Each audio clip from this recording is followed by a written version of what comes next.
Hello everybody in YouTube land, this is Over Unity, also known as Unity. I want to introduce myself. This is my very first YouTube video, so bear with me. I'm going to do the best I can. It's kind of an experimental video here. I just wanted to introduce you to, first of all, some of the terminal connections that I use on my dry cells. I'm a dry cell builder who's been inspired by builders like D3, Scarecrow Labs, Sid Cell, and Taro. Just wanted to thank you guys for inspiration and a lot of tips and a lot of great videos out there. I wanted to start getting some of my ideas and videos online because I've enjoyed yours. Everyone in the community so much. It's been great. So I do want to share some things I'm up to. I make the XL 15, 16, and 21 dry cells, which I sell on eBay and on my website at www.gohydro2.com. You can find a lot of these products that I'm going to videotape here on my website and also on eBay. Anyway, I wanted to show you these terminals today. These are called shrink solder terminals with adhesive shrink material and low temperature solder rings in the center of the terminals, which when you solder them and heat shrink them, it solders and shrinks the connection for a really good bond. I use these for my push-on terminals and all my ring terminals. These are good for about 18-20 amps max. They're not huge terminals.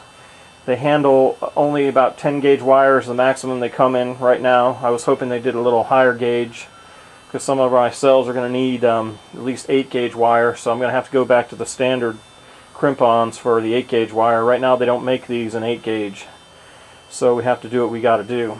Anyway, I wanted to share some of the properties of these. You can also find these on my website. I sell a package for a typical dry cell for the terminals, the ring terminals, and all the push-on terminals. It's 20 bucks for the whole kit for all the terminals you'd need to hook up a typical dry cell. You get the push-on terminals and 4 ring terminals, and I sell them as a kit on my website, so you can also find those at gohydro2.com.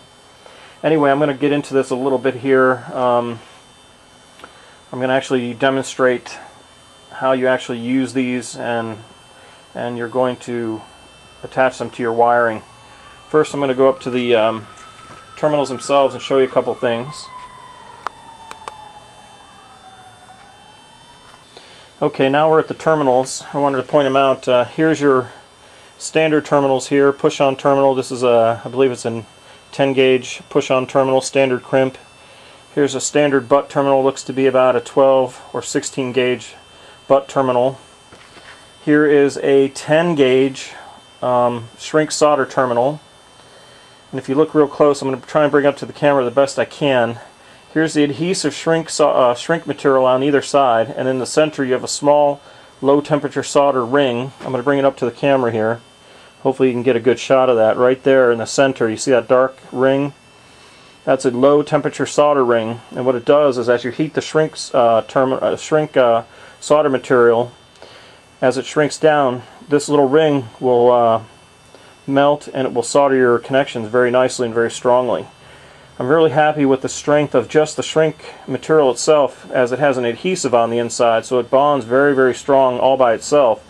And then you add the soldering capabilities to this, and it's a fantastic connection. Like I said, they handle about, I wouldn't run more than 20 amps through each of these. I don't think they're rated for much more than that. As far as the terminals are concerned, they're not the thickest terminals in the world, so if you wanted to run a 40 amp cell, you could run, splitting the wires, you could run 2 of these and probably be okay. They don't seem to heat up that bad. Anyway, I'm going to put this one back down, and here is probably a 12 gauge butt terminal, I think that is. And here are, these aren't included in the kit, I'm just showing those for demonstration. They can be handy for splicing 2 wires together. That's what they're used for. Here are the ones that are included in the kit. I've got the, here's the smaller ring terminal right here. It also has the shrink solder capability.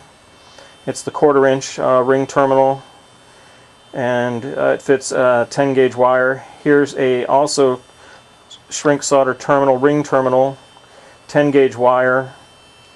that has a larger 5/16 ring size. It's a little larger than this one. You can see the two. So it fits on the larger terminals, like your larger relays, things like that. This is good for a grounding wire. And here's what I really want to show you and what I'm going to demonstrate for you. I'm going to demonstrate one of these and this push-on terminal right here. If you can see it, I'm going to bring this one up to the camera because this is the pretty critical one on dry cells. This is what we use to attach power to each plate on our dry cells. As you can see, what I like about this one is the insulation material. The shrink solder is all the way around the push-on terminals. You can see it goes to the very end, which I really like because as you heat it and you shrink it, it really seals it good on there, protects it from corrosion and rust, even kind of holds it against the plate a little stronger. And again, it has a pretty good size low temperature solder ring on there, as you can see right there where my thumb is. And when I demonstrate in the next couple minutes, I'll show you what this does. But this is the push-on terminal. This is an 10 gauge wire. Again, I wish they made an 8 gauge. That'd be fantastic, but they don't right now. Maybe they will someday down the road. Anyway, this is the 10 gauge push-on shrink terminal. Okay, now I'm going to demonstrate actually how you would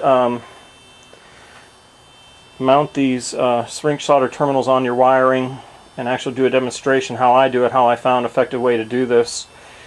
With the push-on terminals, I found that mounting them actually on a plate while I'm soldering and shrinking them works really well, because the shrink material will shrink tightly around the push-on terminal at the end. And it does a good job that way versus just shrinking and soldering it apart from the plate. So I literally attach to the plate first, and then I shrink solder it with a torch, and then I cool it with water. So you're going to see all those things in the next couple steps here as I go along. First I'm going to attach the terminal to the plate. Okay, here we've got the 10 gauge push-on shrink solder terminal. What I do is I force that onto the plate here, and I'm going to get it connected here. Push it all the way, make sure it's nice and strong. Make sure you got a good shot of that there. Put back the camera up just a wee bit here and zoom out a little bit. Okay, so you can see I have it on the actual tab. Then you take and you strip your wire just with about maybe 1/8 of an inch, 1/4 of an inch or less, about 1/8 of an inch of the wire, so it fits in good in there. You can see that's about how much I stripped the wiring. I twist it a little bit to give it a good good round bite there, and then I insert it into the terminal, twisting it slightly. It fits in there real snug, really nice.